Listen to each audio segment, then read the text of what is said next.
Hai semua, jumpa lagi di channel YouTube Natasha Kitchen. Di video kali ini saya mau buat jajanan tradisional. Kalau mau tahu cara buatnya, tonton terus, ikutin terus videonya sampai selesai ya. Pertama-tama siapkan panci, lalu masukkan 500 gram gula aren atau gula Jawa, 300 gram gula pasir setara dengan 21 sendok makan. Kemudian tambahkan setengah sendok teh garam supaya rasanya lebih gurih, setengah sendok teh vanili bubuk supaya lebih wangi.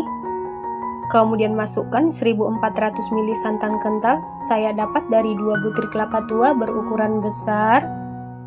Lalu tambahkan 2 helai daun pandan yang sudah diikat simpul. Selanjutnya, masak menggunakan api sedang cenderung ke kecil, diaduk-aduk terus sampai gula larut dan mendidih. Ini kita masak sampai sedikit mengental. Setelah gula larut, santan mendidih dan sedikit mengental seperti ini sudah bisa. Kemudian angkat lalu biarkan dulu sampai uapnya berkurang. Selanjutnya siapkan panci, lalu masukkan 250 gram tepung ketan putih setara dengan 25 sendok makan. Kemudian masukkan 250 gram tepung ketan hitam setara dengan 25 sendok makan. 1 saset agar-agar putih, saya menggunakan merek Swallow.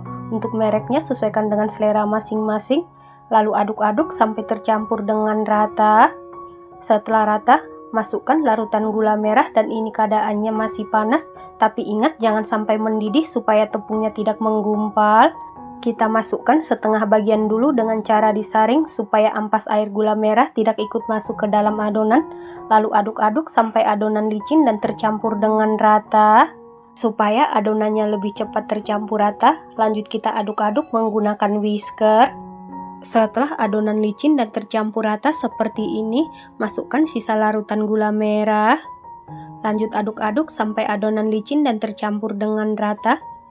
Selanjutnya ini kita masak menggunakan api sedang cenderung ke kecil, diaduk-aduk terus jangan ditinggal-tinggal. Setelah tepungnya sudah mulai mengental seperti di video, bisa mengganti api menjadi api kecil. Tujuan larutan gula merah dimasukkan ke dalam tepung dalam keadaan panas supaya nanti saat proses mengaduk atau memasak membutuhkan waktu yang lebih cepat. Karena kalau kita tunggu larutan gula merahnya ini sampai dingin, jika kita campurkan dengan tepung saat proses mengaduk membutuhkan waktu yang lebih lama, karena nanti kita masih menunggu sampai larutan gula merahnya panas kembali ya teman-teman.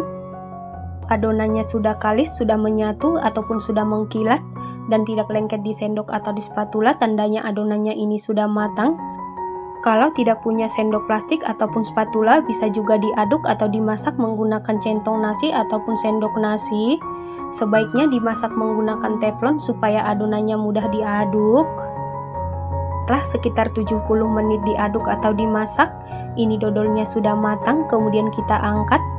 Selanjutnya siapkan loyang, lalu alasi dengan daun pisang, kemudian olesi dengan minyak goreng tipis-tipis secara merata. Kalau tidak punya daun pisang, bisa dialasi dengan plastik ya teman-teman. Loyang yang saya gunakan ukuran 18 x 18 x 7 cm.